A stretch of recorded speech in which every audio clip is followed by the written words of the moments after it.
All right. So looks like we're back again. I guess after a long weekend. All right. Let's see where we are now.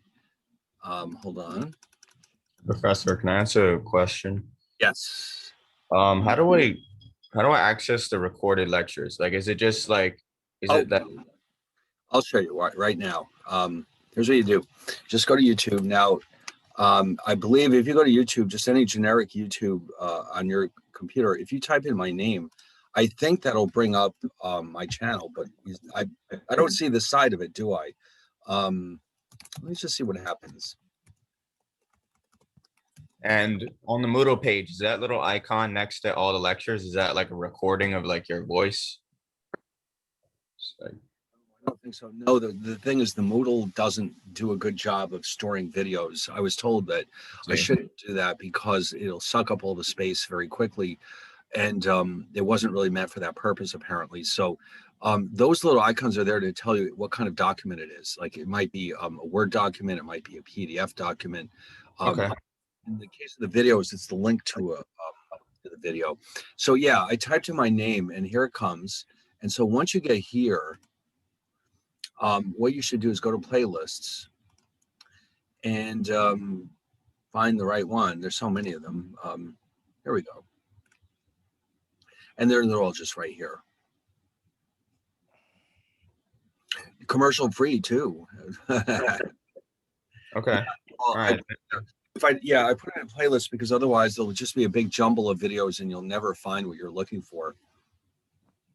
So now, you know what I was wondering? When you go into my playlist, are you seeing all of my stuff too? Like I've got some other stuff here, which is like, Yeah. are you seeing those too? Uh-huh. Yes, we are. No kidding. Oh my God. Whoops. Well, I better pick the right ones then. Well, your liked videos are private, it says. Oh, But you okay. have public playlists, so don't worry about like liking stuff. But just Okay, right. Well, mostly, they're pretty tame, but you're right. It's good to know that. But the music ones are available. Wow, no kidding. That's interesting.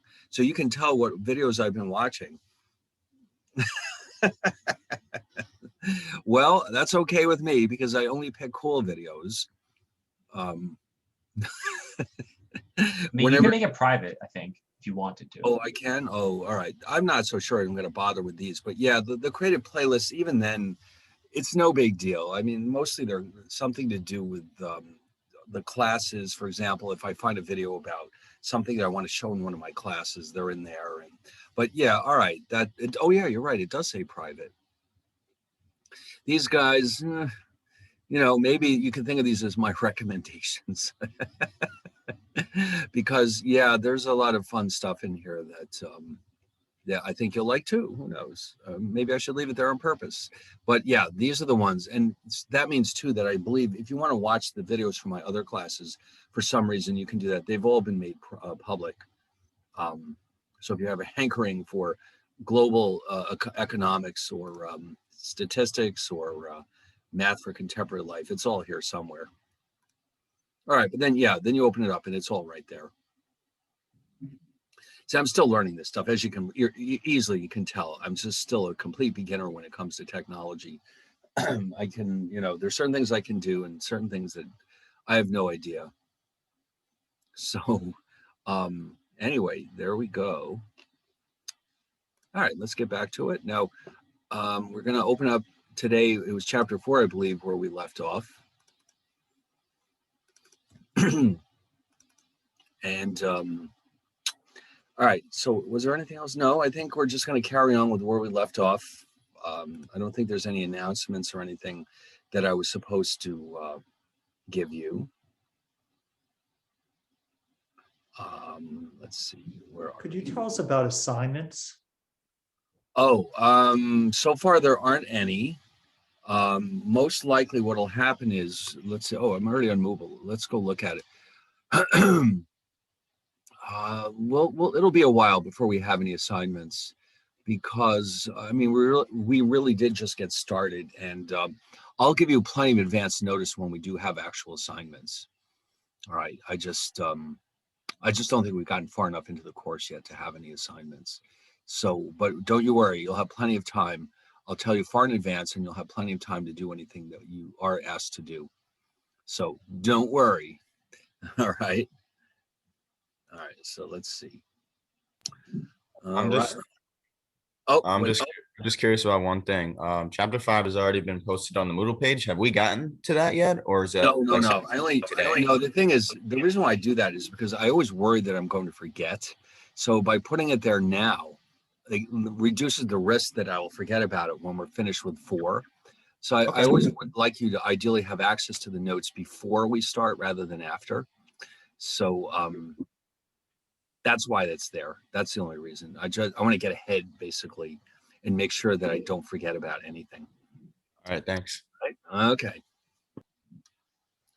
So let's see who else is here. Some of my classes, everybody is camera shy. This class, people are okay with being on camera. That's cool. I like that. All right. Unless your room is very messy today, then maybe you turn off the camera. But no. That's okay. All right. We all have messy rooms. Don't worry about it. So, all right. Where were we? Oh, supply and demand. Now, there is a video for this, which you will see eventually. I'm not sure when I want to show it to you, but it's, I think I might show it to you after we're done, just so you have a better feel for where we're going with this material. So if you recall from last time, we were looking at supply and demand. So far, we've only looked at demand, if I remember correctly. And we noted that there's several factors that influence our demand for a product. And there's 6 of them altogether in this book. And every book does this a little bit differently, but it's pretty much always the same factors. And so what we want to do is understand how these factors affect the demand for a product. So we went through and we looked at these factors one at a time. And I think where we left off was it consumer income, normal goods? That sounds about right. No, that's right. All right, we'll start here. You might recall that from last time that a normal good is simply one for which our demand increases when our incomes increase, whereas an inferior good is just the opposite. These are the goods that we buy less of when our incomes go up. And there are such things. You may not think so, but there are products that we buy only because we can't afford anything better. So let's see if we can come up with some good examples. Cheap grades of gas, like 87, whatever that means. That's the cheapest grade. And so why do we buy it? Because it's cheap. I don't know enough about it to tell you what happens with 89 or 91. Supposedly the others are better for your engine, but I don't know if that's true or not. But the bottom line is if your income goes up, most likely you'll start switching over to the better grades just because you can afford it. And that means that this is an inferior good. As the economy or as people become more affluent, the amount that people buy of this 87 will certainly decline because everybody realizes that it is, we only buy it because it's cheap. And then the generic drugs, whenever we have a choice, most people prefer the brand names because it's a known quantity. Like if you go into the store and it says Tylenol, and for example, versus Stop and Shop painkiller. Well, you're going to think to yourself, I don't know much about the Stop and Shop brand, but I do know Tylenol, and I've used it and I like it and all this and that. So it depends on how much difference the price is. Well, it could be both. It literally could be both. Like, for example, the Tylenol, the Tylenol, and this is called, there's a chemical ingredient here called aceto. Let me make sure I spell this right. I'm not so sure. I'll have to double check. Acetaminophen. Yeah, let us double check this real fast. Yes, you're right. I stumbled over it a little. Acetaminophen. Oh, there it is. That's the active ingredient in Tylenol, but it's also the active ingredient in any other. Did I get that right? Acetaminophen.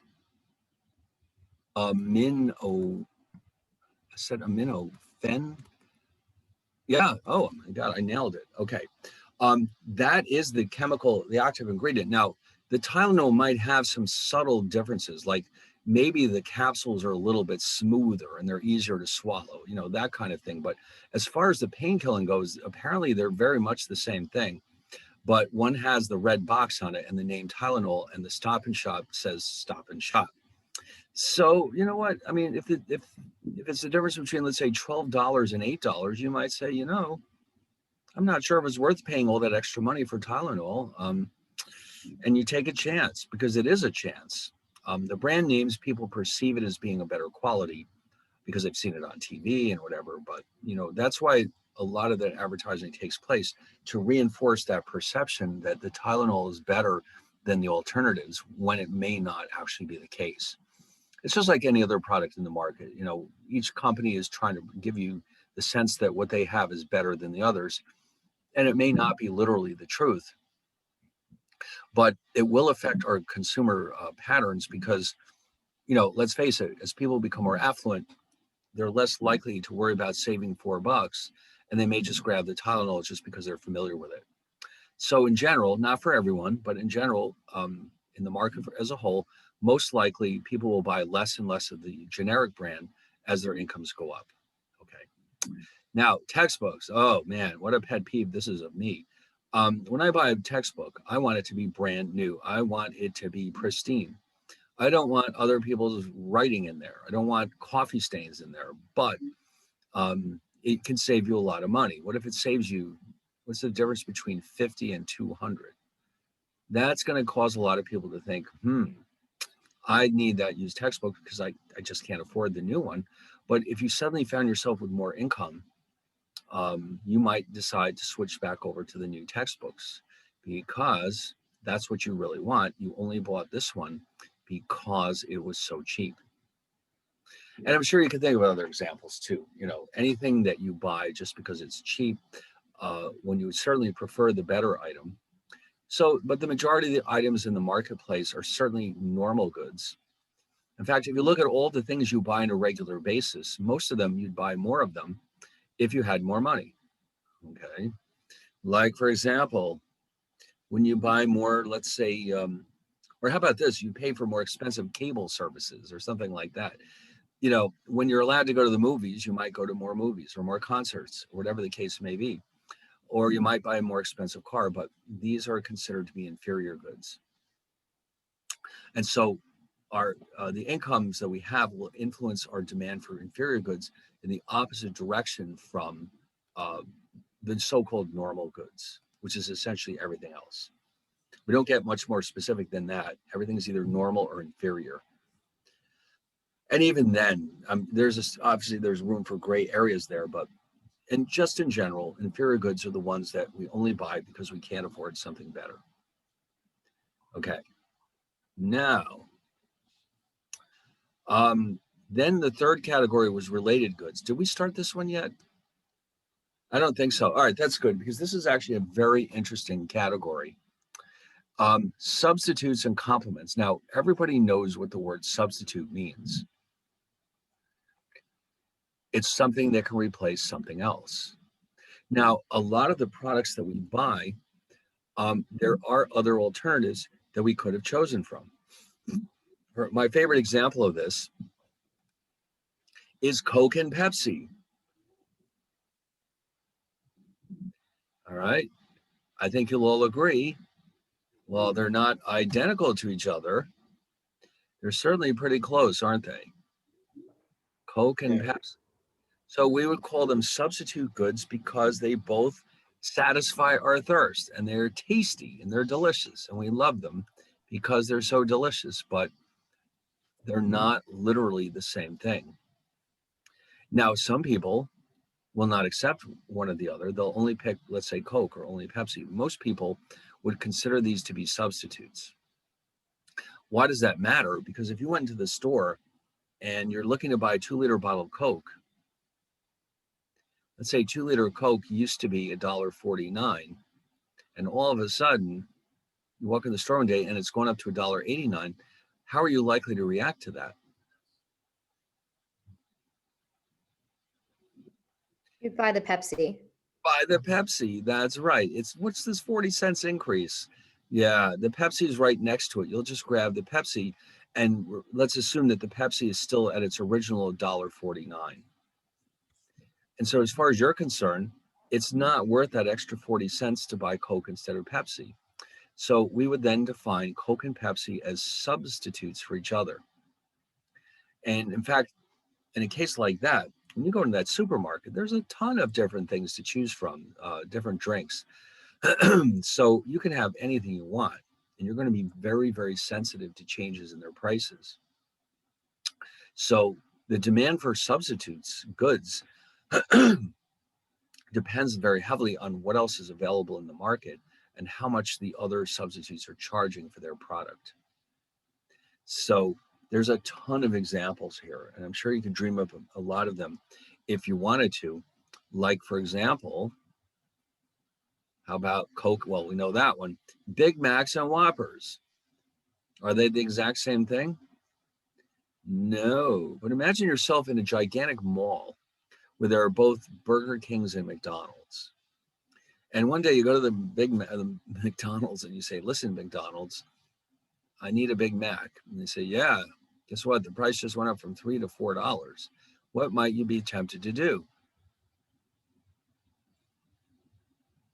Get the other one.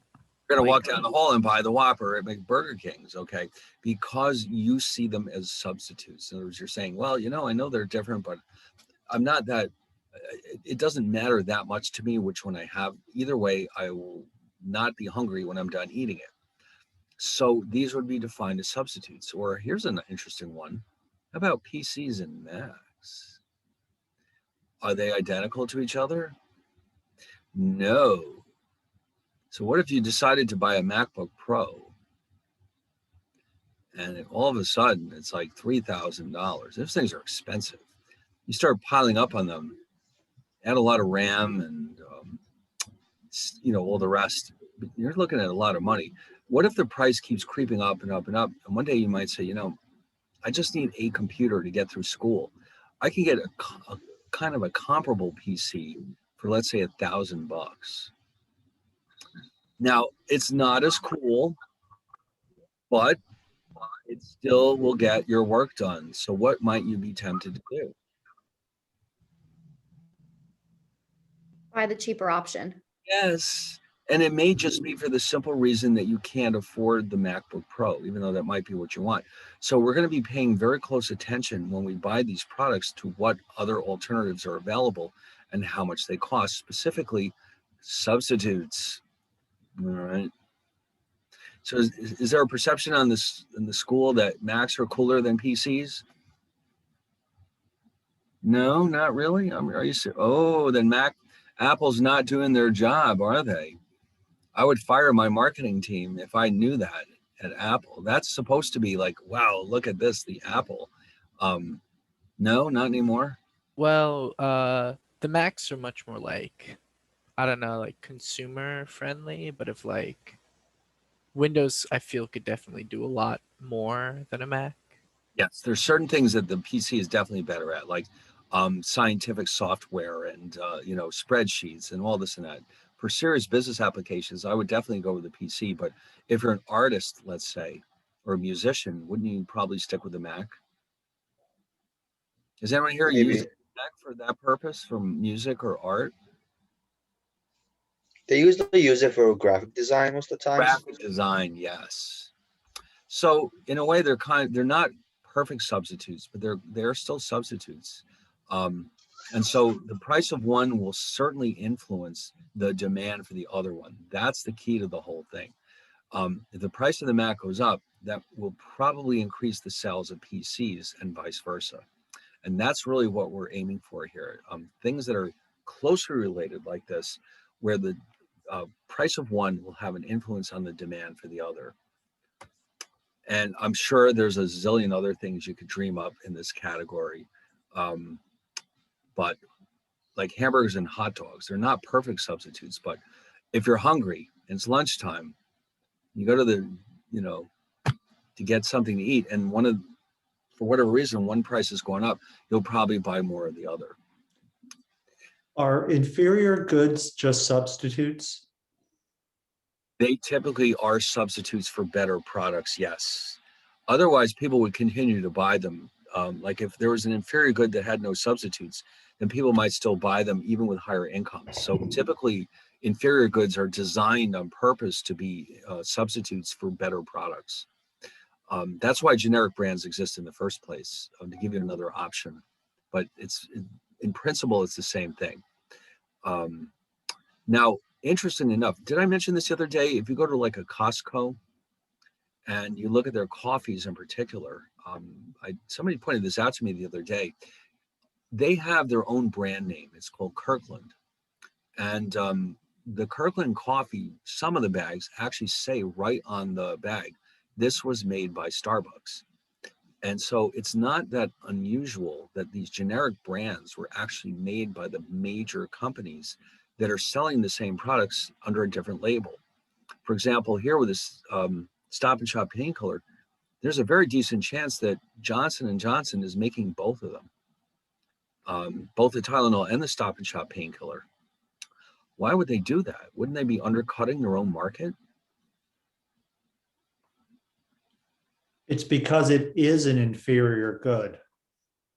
That's right. In effect, they are basically servicing two different consumer groups, the ones that are very sensitive to changes in prices and the ones who are not. So they're capturing profits from both groups by making the Stop and Shop painkiller available. Even though it's competing with a Tylenol, it's being bought by people who would not be able to afford the Tylenol anyway, so it doesn't really harm them too much. If anything, it increases their sales in both markets. So They often say compare to, their generic will say compare to Tylenol. That's because they're inviting you to look at the label and say, Same it's ingredient. the same thing. It's the same. Why am I paying all this extra money for Tylenol? But apparently people do. Right. So that's the perception part. Like, it's Tylenol. It must be better. Therefore, I buy it.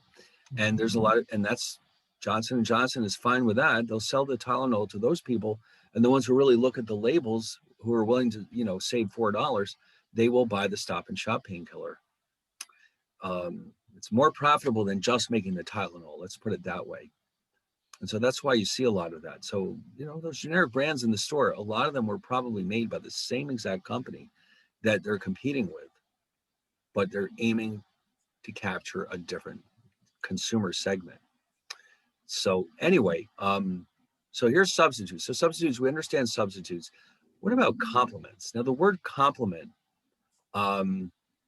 means that two things go together. Oh, by the way, in case it wasn't clear here, so we know that if the price of the Coke goes up, we'll buy more Pepsi and vice versa. So just in the most general terms, when the price of a good goes up, people will buy more of the substitute and vice versa. Now, complements, you know that word complement means that two things are somehow going together. They're related to each other somehow. So in this context, complementary goods mean they're consumed together as a single unit. Now, you all know from your childhoods, the classic example of this is a special sandwich that you enjoyed making very much, which is what? Oh no, it hasn't been that long, has it? Peanut butter and jelly. That's it. Remember when you were 6 and you were able to do this on your own for the first time? You're like, wow, man, look at me. I'm making a peanut butter and jelly sandwich all by myself. Why do you would you eat a peanut butter sandwich separately? It's possible, but just jelly, boy, I don't know. So they go together beautifully. They're said to be complements, peanut butter and jelly, because we normally consume them together. So if the price of one changes, it'll affect our consumption of the other one as well. So let's say in this case, let's say there's a severe shortage of peanuts for some reason. If the price of peanut butter suddenly skyrockets,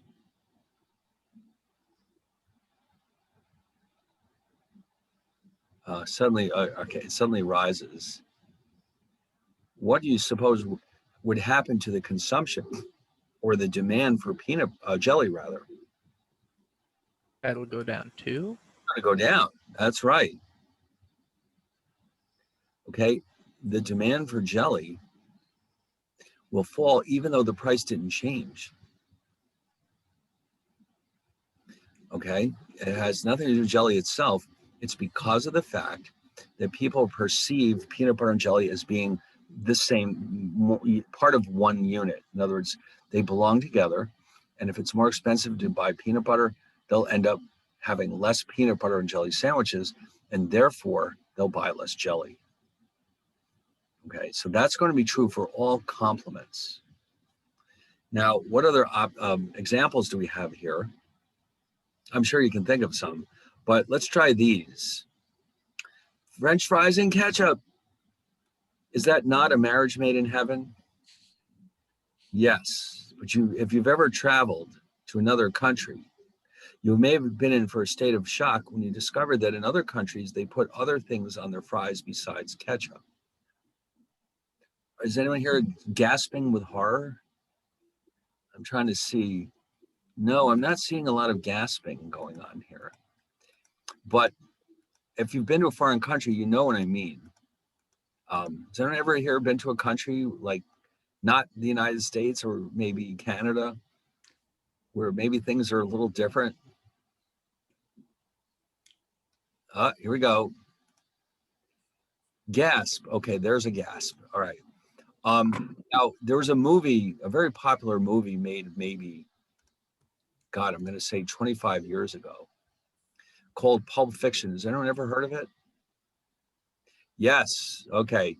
And there's one scene in the movie where Samuel Jackson and John Travolta are having this conversation about French fries.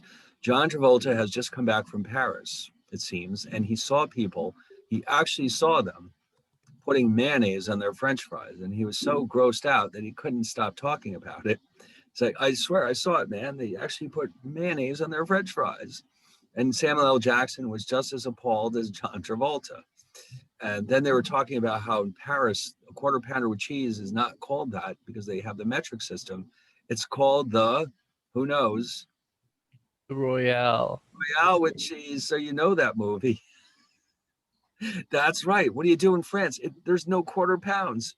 It's the metric system. That's right. Now, Canada, I'm pretty sure Canada goes along with us on this one. There in Canada, as in the US, ketchup is king. It goes on everything. All right. Although, if you've ever been to Canada, they have this other thing called poutine. Does anyone know what that is? It's gravy and cheese. On the fries, yes. Now, I'm not sure what kind of cheese though. You ever had it? Yes, it's great. It actually is really good. I heard that it's absolutely delicious, but there's probably 8,000 calories. It's actually delicious. Yeah, that's what I've heard. Also super junky. Right, exactly. So that's a Canadian thing, but mostly people in the US have fries and ketchup, but you might find other things too in the rest of the world.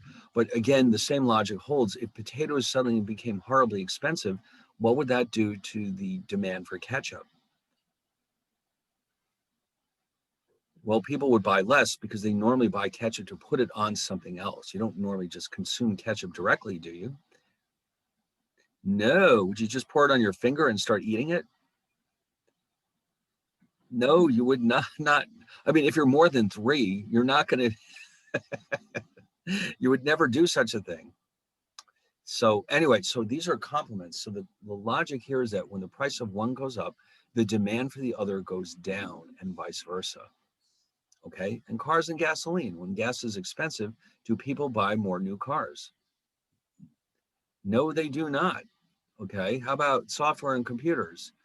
If computers start to become terribly expensive, you're probably not going to buy so much software because you're not likely to buy another computer.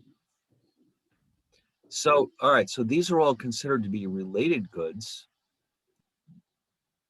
Or here's a good example.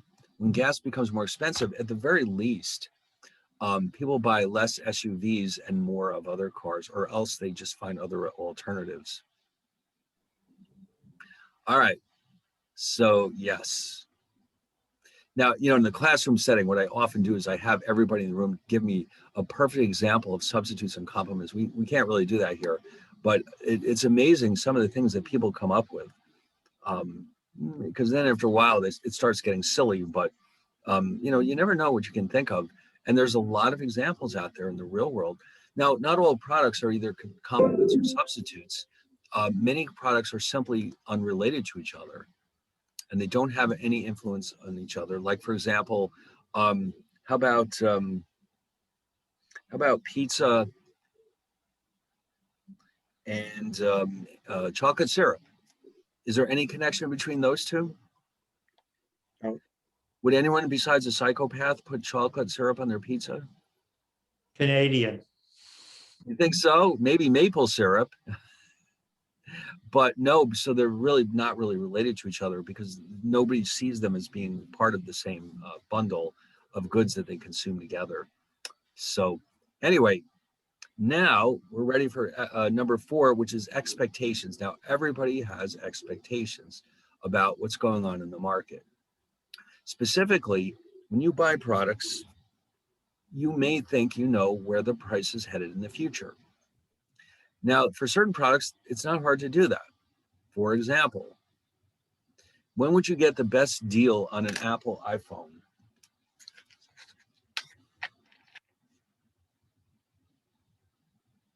I guess if you buy an old model as soon as a new model comes out. Exactly. Okay, that's perfect. In other words, right now, the 12 out there, as soon as the 13 is ready, you know the 12 is going to go on sale. And so a smart shopper might wait to that very moment and buy it at the lowest possible price.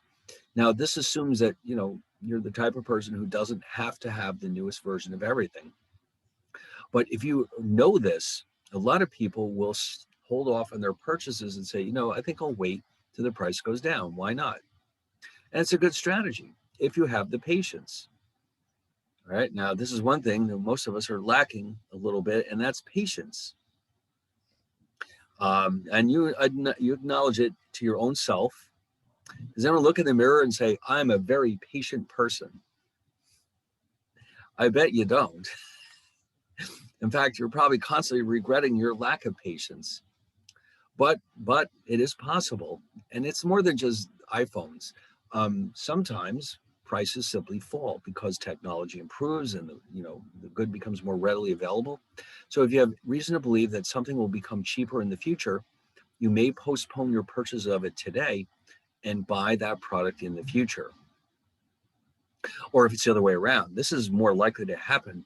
What if you read on the newspaper, or remember those ancient devices, those newspapers, or more likely the internet, that there's been really cold weather in Florida and the orange juice crop is about to be severely damaged? What might that do in your local supermarket? Everyone would Raise buy the a lot of prices. oranges. Yes, you're going to go to the store and you're going to say, I better scoop up some of that orange juice while it's still cheap. And you'll get there and it's all gone. Why? Because they all heard the same information. Uh-oh, the frost was bad this year. The oranges are damaged. There's not that much orange juice. The price will go up. Therefore, I'll buy it today. And even if it turns out not to be true, people will still react to it that way. They'll buy more because they're worried that the price will go up in the future. And so even when the price hasn't actually changed, you may still find yourself changing your consumption patterns. Yeah, like toilet paper. That was a little different because you're not worried about the price going up. You're worried about it disappearing altogether. Yes. Now, by now, all of us sensible people have acquired enough of an inventory of these products so that the next time around, we'll be all set. Is that about the size of it? Have you all stockpiled these little items that are hard to find or were hard to find? Do you have a basement full of paper towels?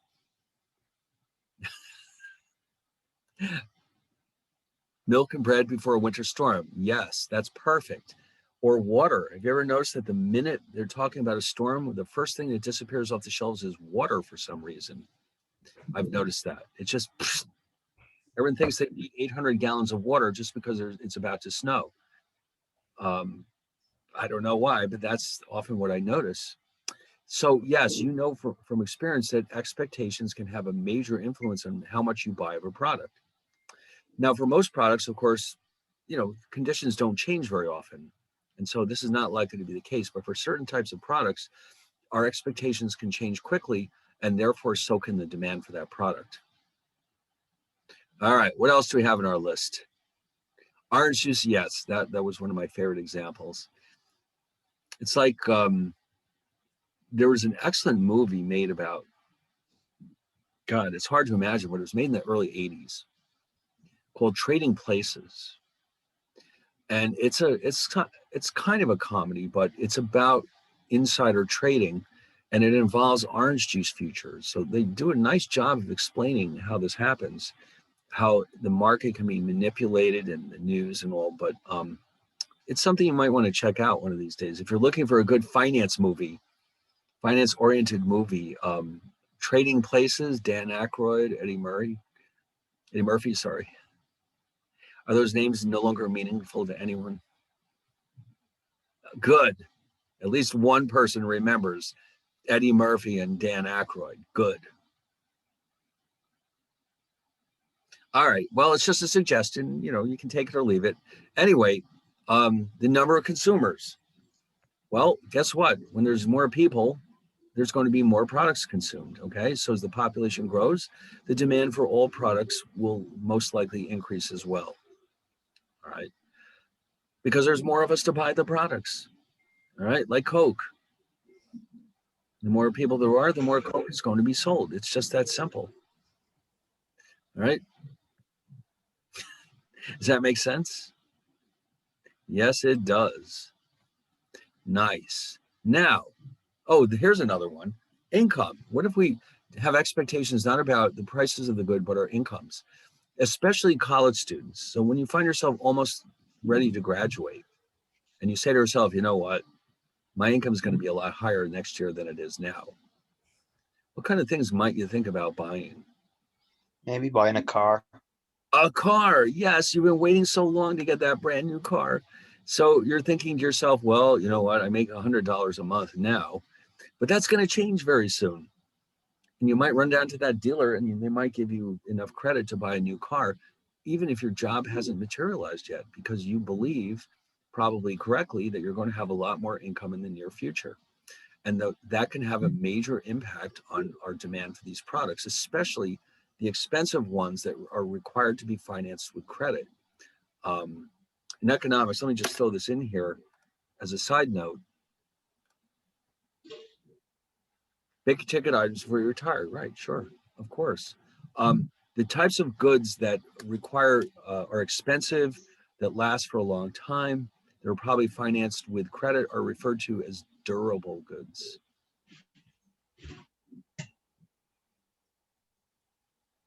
Like cars, appliances, TVs, computers, all the wonderful things that make life worth living. What about houses? Houses, even better. Although to economists, a house is actually technically an investment rather than a durable good. But I think that makes sense. And these are the kinds of goods that we're going to buy more of, just because we believe that our incomes will go up in the future. Or even if it's something simple like the economy is growing again after a recession, that by itself will bring people back into the market to buy more goods and services, especially these items. And of course, the advantage of these things is that you can postpone. If things are going badly, you can wait another year to get a new car or a new TV. So when the time passes and you say, I've waited long enough, I'm going to buy those things now because I want them very badly. So that's how this works. Okay. But on the other hand, if there's a recession coming and you're worried about losing your job, this is not when you're likely to be buying these products. So the expectations here will be very important, but only for these types of goods. For other goods that you're buying on a regular basis, like food and gas, this is not likely to be a major impact because you have to have those things every day. All right. So That's the 6 factors for demand. Now, we're going to tile this together with a very interesting graphical device called a demand curve. Now, what it represents is the quantity demanded of a product at every possible price. Now, this demand curve can be used to reflect the demand of an individual or the entire market for a good. Okay, so each of us is considered to have a demand curve for every product in the market, but there's also, we can combine all of them into a single curve that represents everybody in that marketplace. So we'll have to be careful to distinguish between them as we go along. What is this thing going to look like? Well, this is how they are drawn. Now, we're going to assume that the market demand for pizza in the entire country can be summarized by what we're going to call a demand schedule, which is just a little table that shows how much people are willing to buy at every possible price. Right? Now, a lot of research is dedicated towards trying to figure out how much people are willing to pay for the product. A lot of marketing research is aimed in this direction. So we're going to assume that we can figure out how much people are willing to buy at all these different possible prices. Okay, here we go. So here's all these different possible prices, and these are the corresponding quantity demanded in millions per day because it's the whole country. And so basically this is showing me that if the pizzas are free, people are willing to take 10 million of them. The price is $2, people will buy 9 million pizzas. And then at 4, they'll buy 8, all the way down to 20. If the price reaches 20, then nobody will buy the pizzas. So what do you notice about the relationship between these prices and these quantities? When the price go down, like the people buy more and Exactly. vice versa. Yes, exactly. Does that make sense to you? Yes, of course. You know this from your own personal experience. When do you buy more of a product? When it's cheap. When it's cheap. It's like, what? This is why supermarkets put things on sale. You go to the store looking for a 2-liter bottle of Coke, and all of a sudden they're like, hey, this week only, it's 3 for $2. What are you probably going to do? Buy it. Buy 3 or, buy more because they're cheap. So this is exactly what's happening here. Now, imagine if we were to try to put this together in a graph. It's Well, linear too. It's a straight line. This one is a straight line. Demand curves are often represented as straight lines, although they don't have to be. Don't be confused by the name curve. A straight line is a specific case of a curve. So this qualifies as a curve, even though it's a straight line. And yes, this is a straight line. It's a linear relationship. We could describe this with an equation. But instead, what we're going to do is draw it. Now, the tradition in economics is to have price on the vertical axis and quantity on the horizontal axis. This is a point of contention with 19th century economists. And obviously the winners were the ones who chose pizza and quantity. So again, if you look at it carefully, you'll see that at a price of 20, nobody is going to buy the pizza. At a price of 0, there'll be 10 million pizzas given away. And then we have all the other combinations on this curve. So we can think of all the points in this curve as the maximum price that people will pay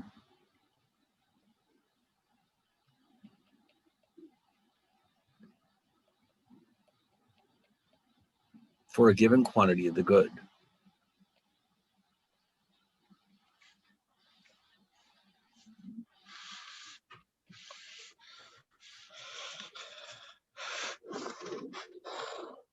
Every point in that curve represents the maximum price that people will pay for a given quantity of that good.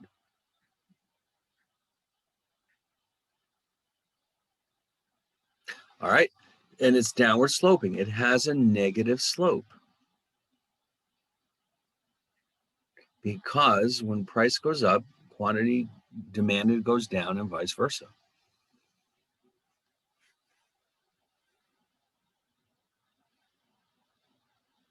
All right, so this is our classic demand curve.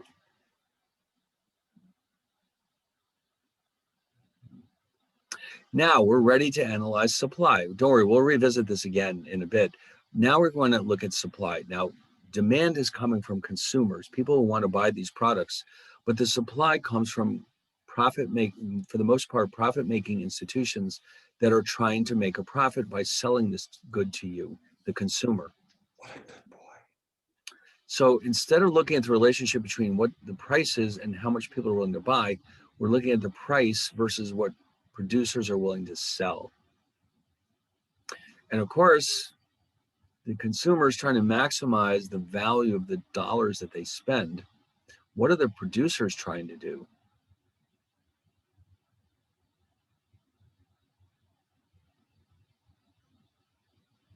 Why are they in business? Maximize profit. Exactly. They want to maximize their profits. That's why they're in business.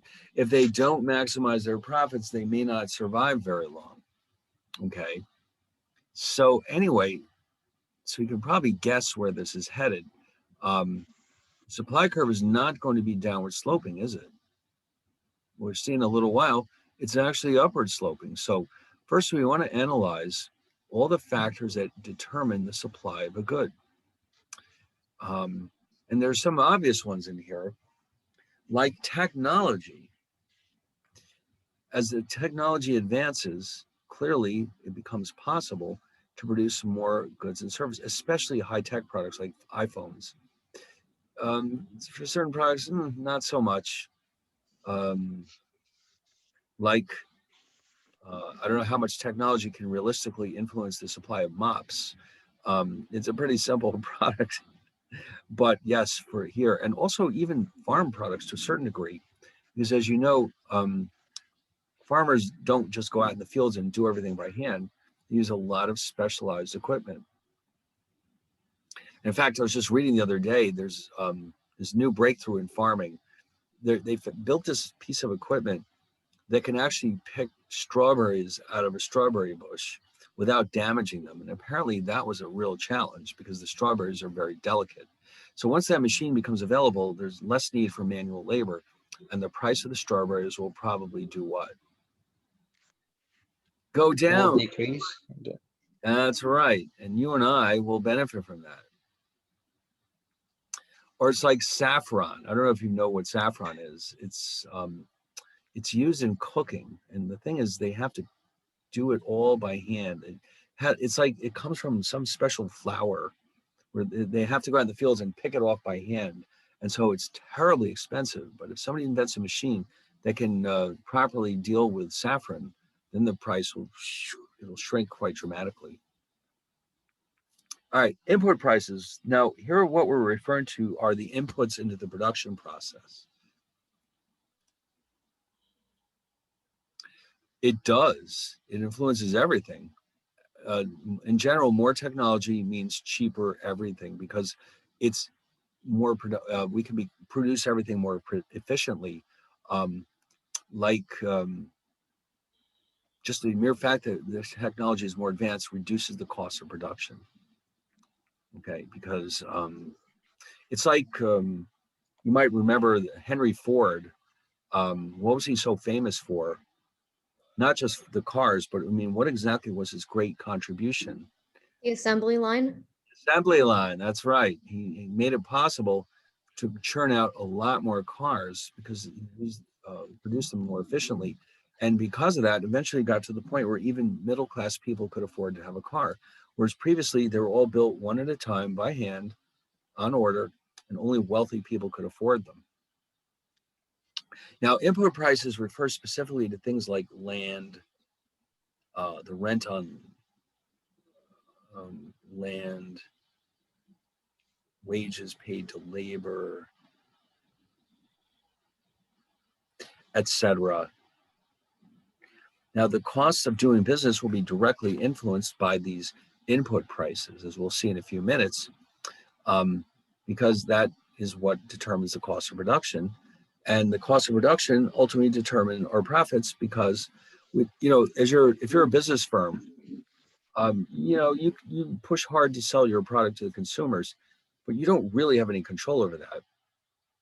Something like this, you actually do have some control over. You can choose how many workers to hire, how much land to rent, what kind of buildings to use. So this is a major determinant of the supply of a good. Here's some more. Now, remember before when we were talking about substitutes and complements, those were what we would call goods related in consumption. But now we also have goods related in production. And there's going to be a comparable idea here. And we'll get to that in a few minutes.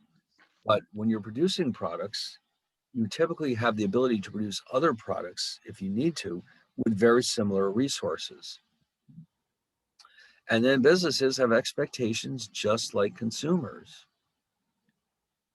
That will influence how much they're willing to produce today. Also, you can see the number of producers is an important influence. Now here, the state of nature, this doesn't have to necessarily refer to nature itself.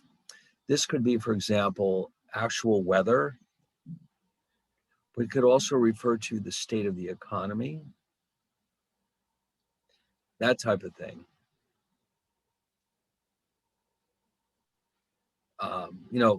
Like the COVID would be included in this category.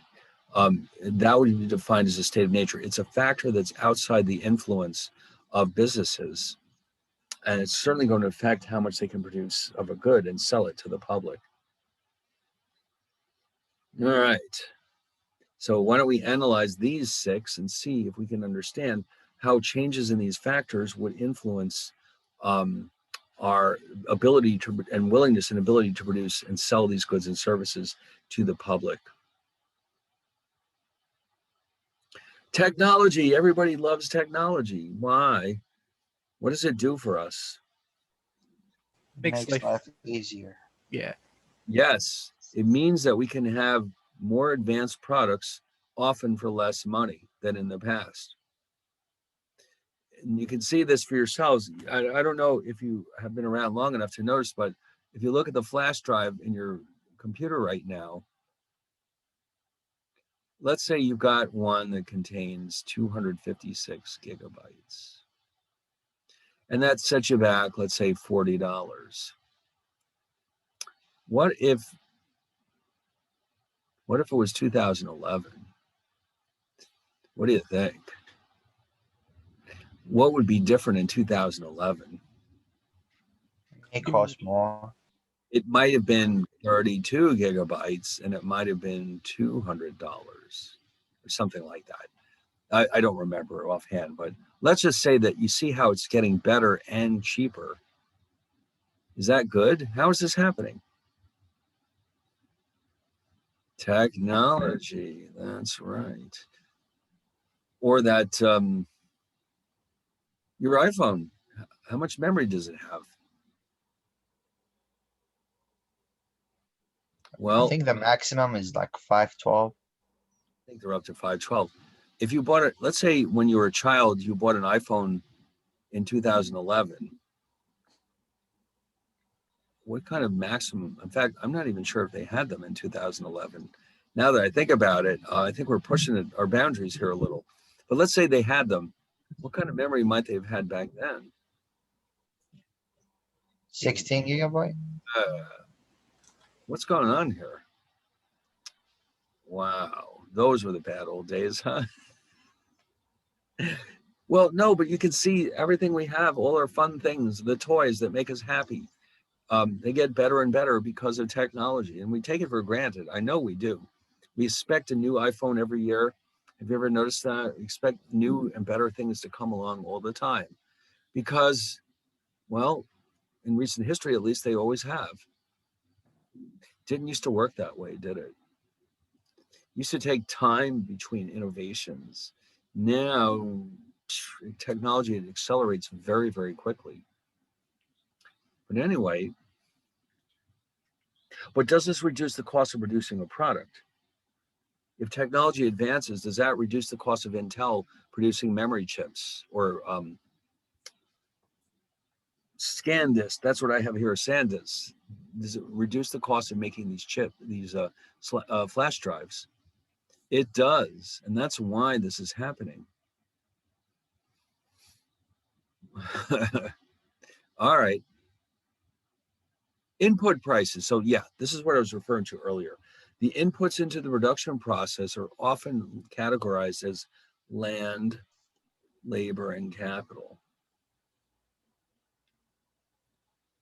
Now, these are very, very broad categories, but they want to make a distinction between labor, which, as you know, is just what people do to earn their livings.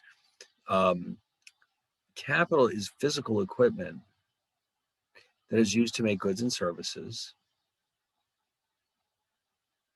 And land basically means natural resources.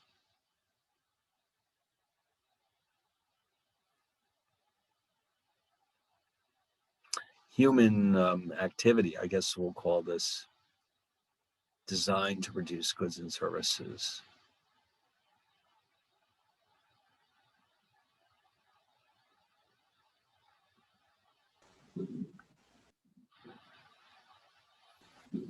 Now, of Human- course, yes, go ahead. Human is okay. Never mind. I figured it out. Yeah, human. That's the best I can think of. It. Human activity designed to produce goods and services. Like when you watch TV, that would not be defined as labor. Okay, but when you are, let's say, working at a job where you're trying to produce something useful, that could be considered labor. But of course, you notice how I said the word human. Maybe I should have included robots in there. Ooh. Now, you know, there's actually a factory, there's a warehouse, Amazon has a warehouse somewhere in Washington State, and it's big. And I mean, it's really big. And so what happens is, you know, when you order merchandise, it doesn't necessarily go directly to your house. They may ship it to a warehouse, central warehouse, and then it actually goes out from there.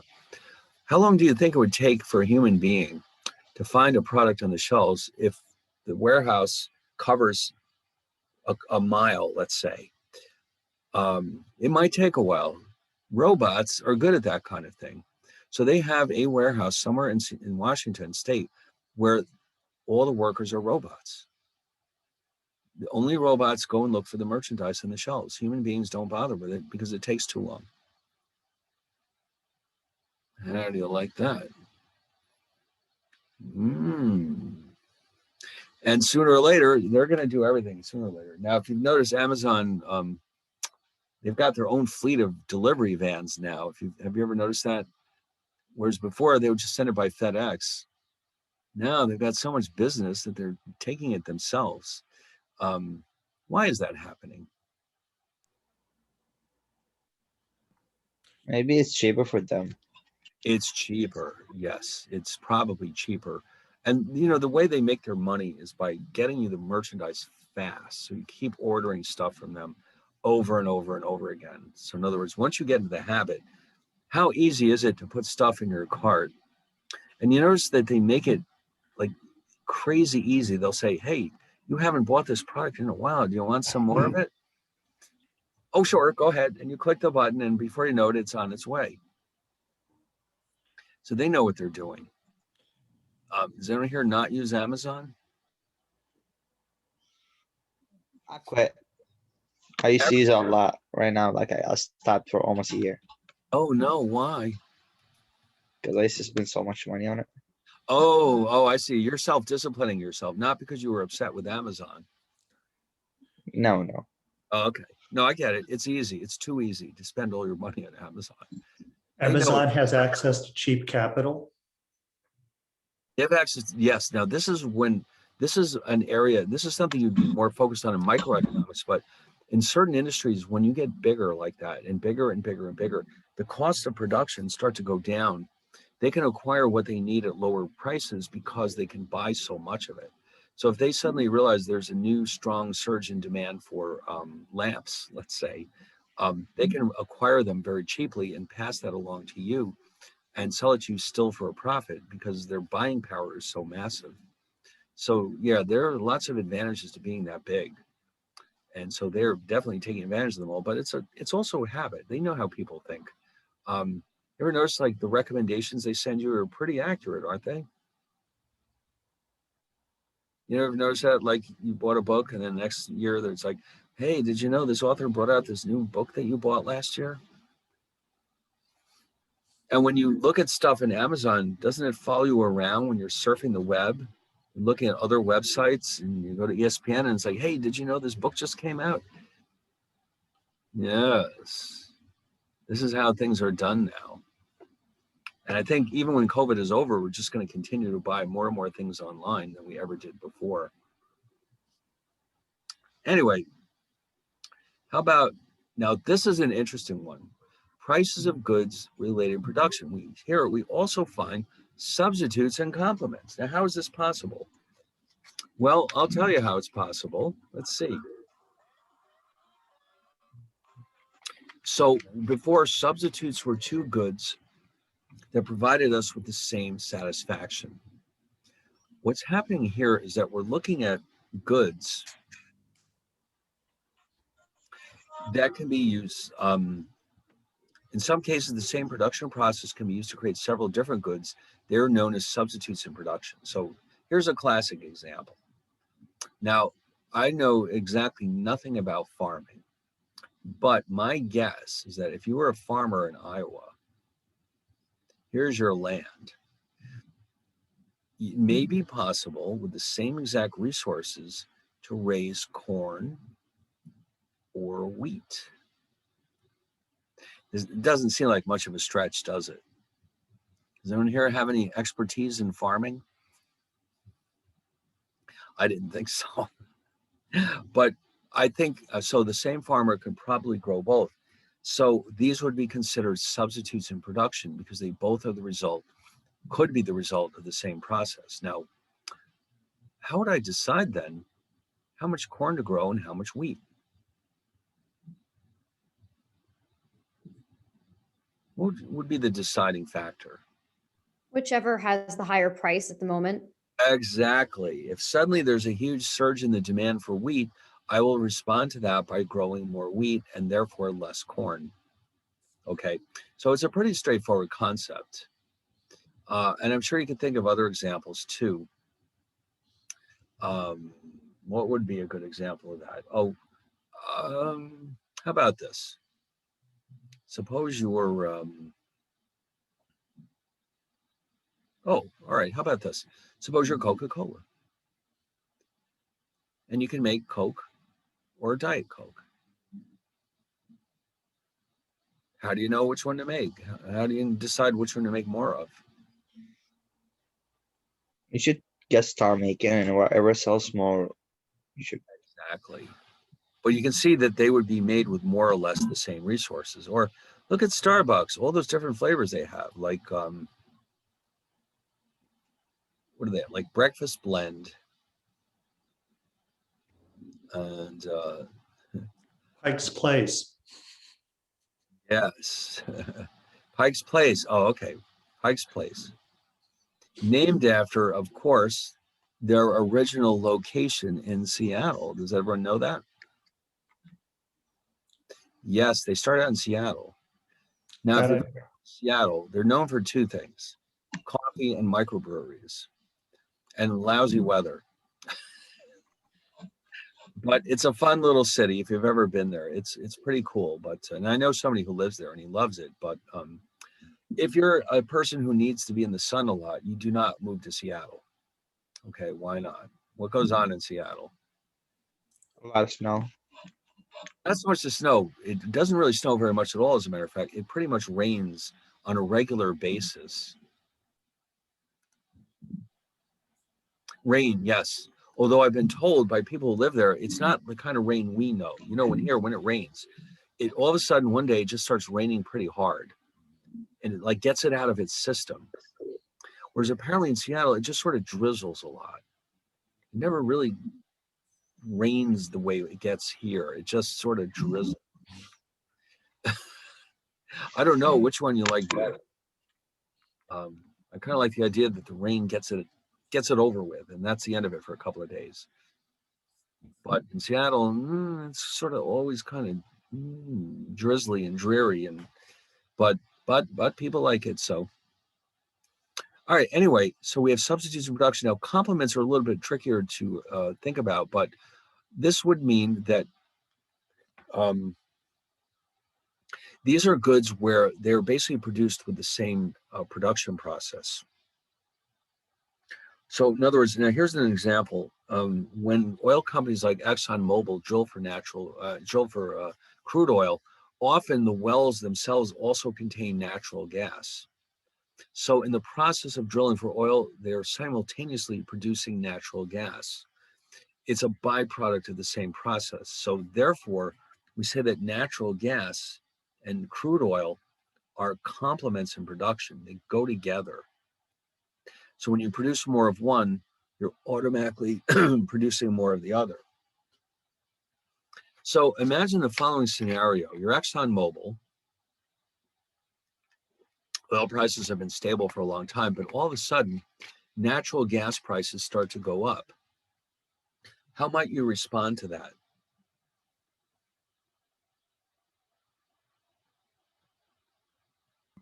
More drilling. More drilling. The price of crude oil hasn't changed, but what has changed? The gas. Natural gas. And so it now becomes more lucrative to produce both of them, more of both. Okay. Now, this is an example that I came up with the other day. And this involves a little bit of knowledge of, well, you'll see what I mean. In ancient times, milk was sold in bottles. Okay. I don't know, in some parts of the country, they may still have them. Okay. And so the milk would be put into the bottle, and it would be a clear glass bottle. And what would happen is this. After a while, it would settle out. The solid, heavy cream would rise to the surface. So you have all this heavy cream sitting on top. And then you have regular milk. And so what's happening is that, in effect, since these are sold separately from each other in the supermarket, when you make regular milk, you're also simultaneously producing the heavy cream because it's part of the same process. So these would also be considered complements in production. It's not the case that the heavy cream comes from different cows. What do you think? They have special heavy cream cows and milk cows and, 2% cows and skim milk cows? Nobody thought that, did they? Well, that's not how it works. The same milk is being split up into different products when you buy them like that. Okay. Or butter. Is butter a complement of milk then? Butter, I don't think so, because the milk is itself turned into the butter. They're not two separate things. In order to get butter out of the milk, you have to churn it like crazy. And but it will eventually turn into butter if you whip it up enough. Oh, that's right. I forgot about whey. I don't even know what whey. It's a very light product. It's I forgot if it's rises at the top or the bottom, but that's right. It's in there too. But anyway, yeah. So the butter is actually being produced from the milk, so that it's not like you're getting both of them, whereas you are here. You're getting both milk and heavy cream. So anyway, so if heavy cream becomes more expensive, what are dairy farmers likely to do? They're going to produce more milk because then the heavy cream comes along for the ride. All right.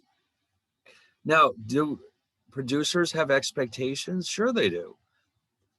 So now imagine yourself being a dairy farmer. Now, you know that farming is a long process. If you think that in the fall, milk prices will go up, what are you likely to do today? How about if you start getting, you go out and buy more cows to have more milk ready in the fall? Okay. You might hold back on your sales of milk today, but you're going to increase your output in the future because you're expecting the price to go up. Now, again, you might be wrong, but if you really believe that, then you're likely to change the amount that you produce. Or oil companies too. I mean, how do they decide how much drilling to do? It depends on where they expect prices to go in the future.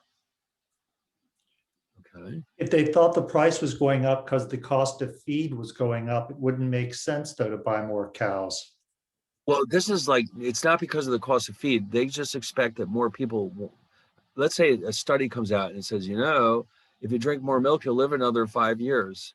Oh my God, everyone's going to switch from orange juice to milk. And so we're going to be prepared to take advantage of that by making as much milk as we can. Today, I mean, we're going to start increasing the amount that we can produce because we believe something will be different in the future. Or if we're expecting a glut in the market in the future, we may try to sell it more of it now and not wait until the future. So in a way, this is very much like what we saw before, except it's from the perspective of the seller instead of the buyer. The number of producers, well, this is pretty straightforward. The more producers there are, the more output we'll see in the market. If, let's say, another hamburger chain comes along, jumps in with McDonald's and Burger Kings, there's going to be more fast food available to the consumers. Or if one of them goes out of business, it's like, dare I mention this example? Borders and Barnes and Nobles. What kind of stores are those? Bankrupt. Well, one of them is gone. The other one is still hanging in there. What do they sell? Books. That's right. Those ancient devices, which are they're made out of paper. Does anyone remember books? No. It hasn't gotten to that point just yet. But man, that Kindle is really convenient, isn't it? Does everyone here have a lot of Kindle books? I bet you do. I have one. I have one on my iPad. Yes. Good. Why do you have it instead of a physical book? Because I can use it to read, and when I press the word, it tells me the definition. So that's what's good about it. That too, exactly. I didn't think about that. Now, Jessica, I love the feel of a new book just as much as anyone in my hands, or the smell of new paper. But I can't carry all those books with me everywhere I go.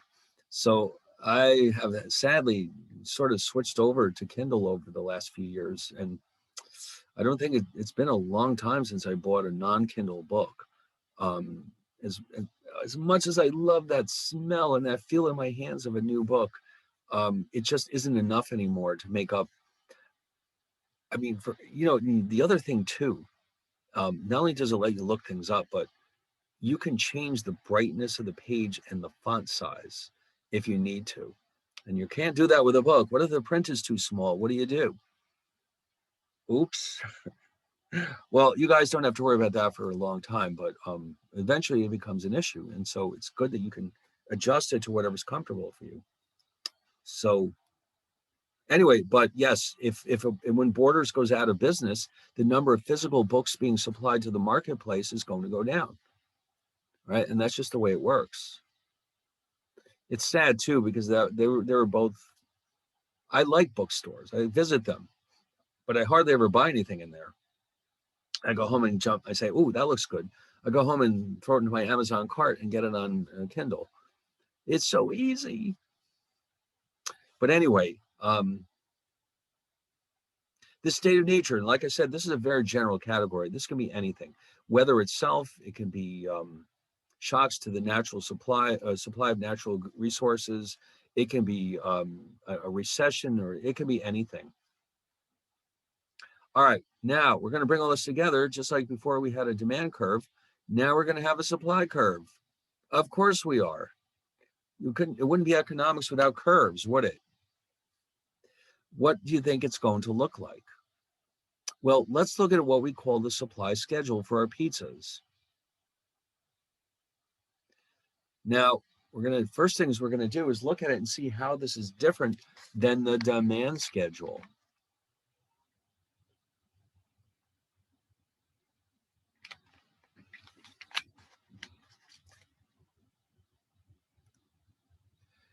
Exactly. The slope is going up because as the price goes up, it becomes progressively more profitable to produce this product. And therefore, we will be happy to make more of the product and sell it to the public. And so that's exactly what we expect. So that means that when we see the supply curve, it will have a positive slope. Exactly. Seeing positive slope, meaning if the price is zero, no pizza will be produced. But as the price goes up, the quantity supplied goes up as well. And that's the way it works, because at a higher price, it's more profitable to make pizzas. Therefore, more pizzas will be produced. In fact, what might actually happen is that not only are the existing pizzerias going to make more pizza, but new people will jump into the business. Okay. Companies will say, it might make sense for us to have our own pizzeria. And so more and more pizzas will be available in the marketplace. All right. Now, what I'm about to show you is maybe if you were to make a list of the top 5 concepts in economics, this is going to be at the top of your list. This is the concept of what we call equilibrium.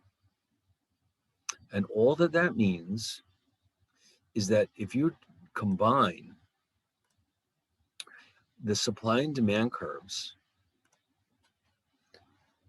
especially given that they're straight lines here,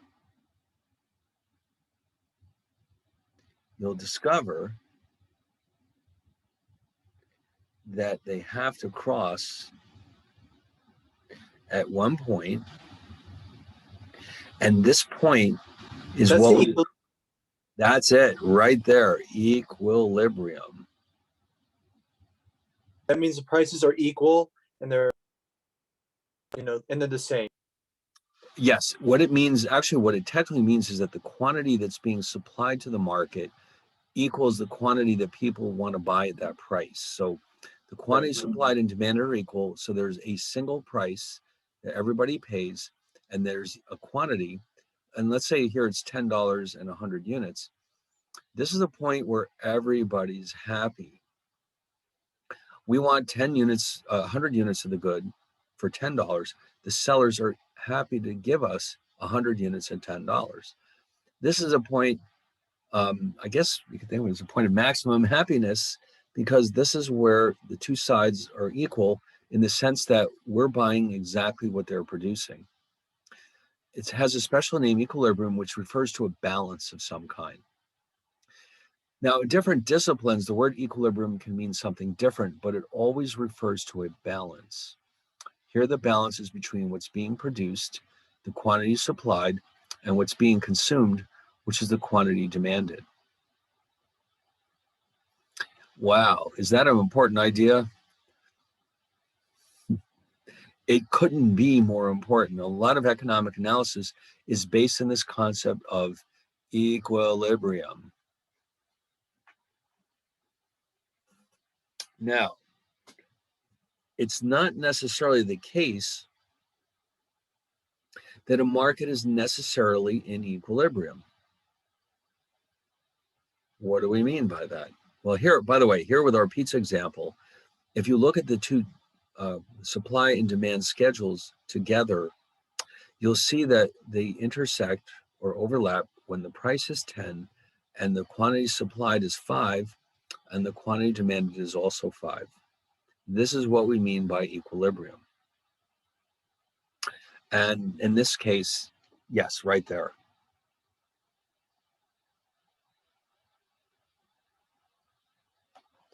All right. That's our equilibrium position with the pizzas.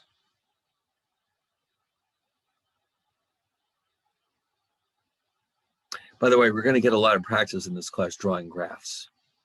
Make sure you can do this without looking at it.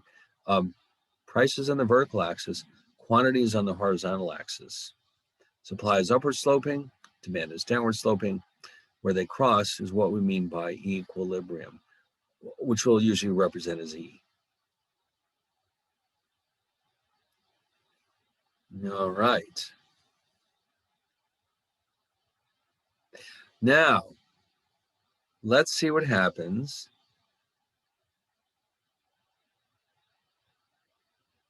Let's see what's coming up. What if we're not in equilibrium? Oh my God. Does that mean the universe is going to come to an end? Like when antimatter and matter come together? No, not like that.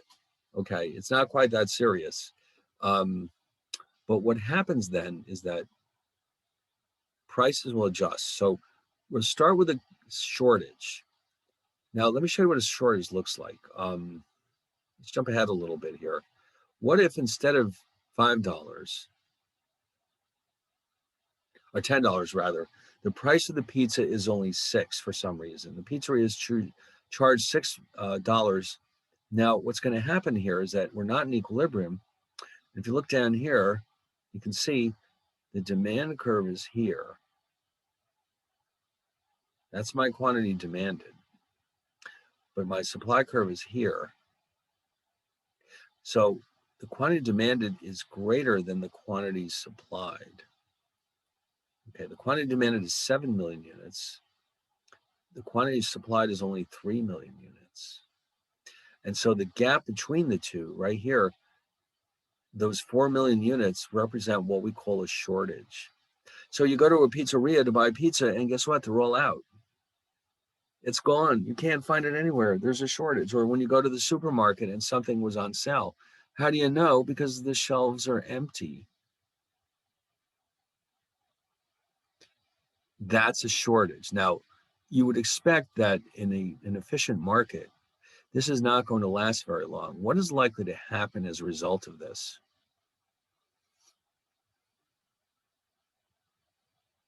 Prices are gonna go up. That's right. The producers will say, wait a minute, why are we charging such a low price? We could sell a lot more pizza even at a higher price. And so what will have to happen is the price will gradually go up. So we're going to move up the supply curve.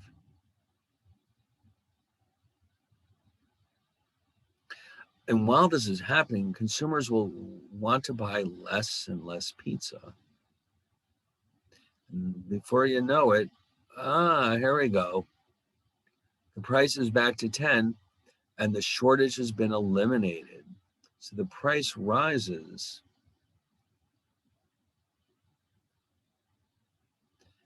The quantity demanded goes down while the quantity supply goes up until equilibrium is reached. Will it continue to go up past $10? Probably not. There's no point. We've found equilibrium. This is where everybody's happy. And so there's an automatic tendency for market prices to change to offset this type of situation. It's like when you go to the store and they put things on sale, probably they realize they were overcharging a little for that product and they're trying to figure out how low to put the price to maximize their profits. In other words, stores, supermarkets, retail shops, everything, they experiment with their prices to find where they need to be to get into equilibrium because they can't be sure. Here we're assuming that you have these wonderful curves, but we may not have quite that much information. And we have to sort of guess a little. And the only way we can do that is to figure out what our best prices are by trying different prices until we see what works the best. Beautiful. Now, what's the other situation that could arise when we're not in equilibrium?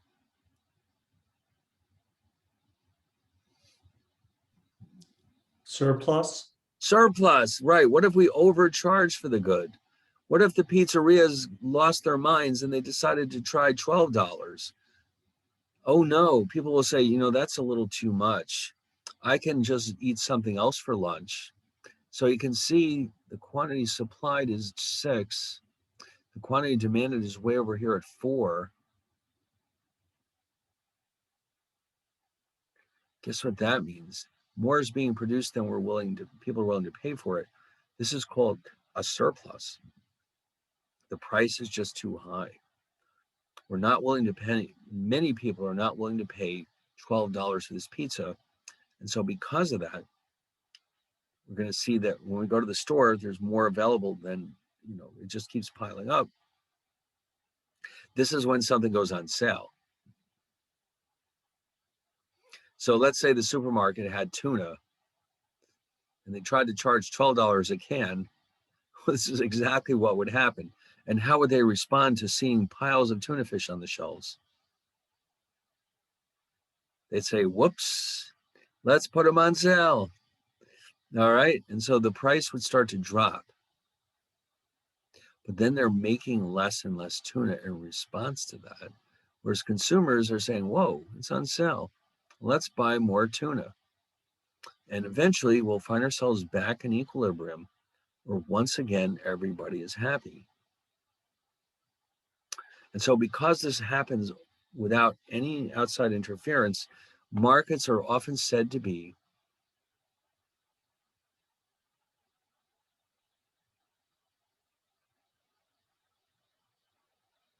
self-correcting, in the sense that the price level will adjust automatically to restore equilibrium if we're not at equilibrium.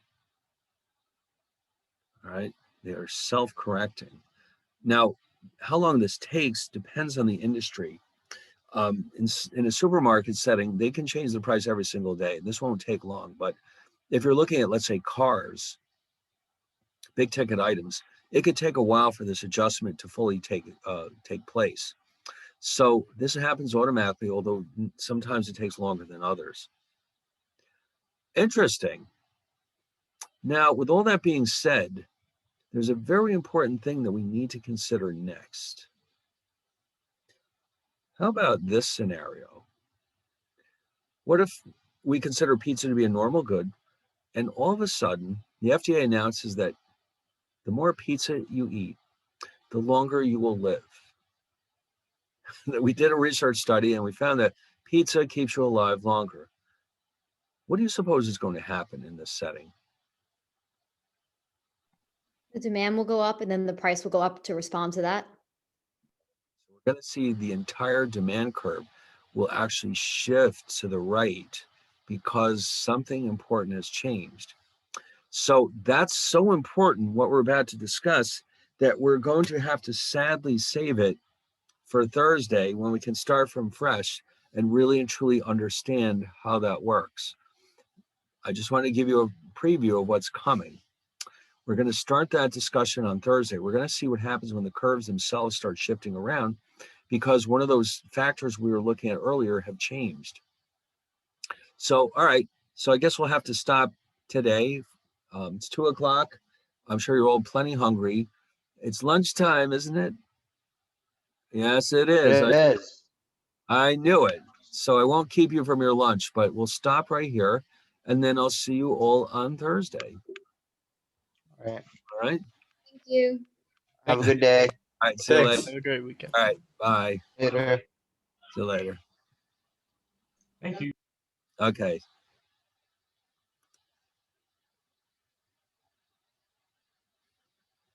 Is that everyone?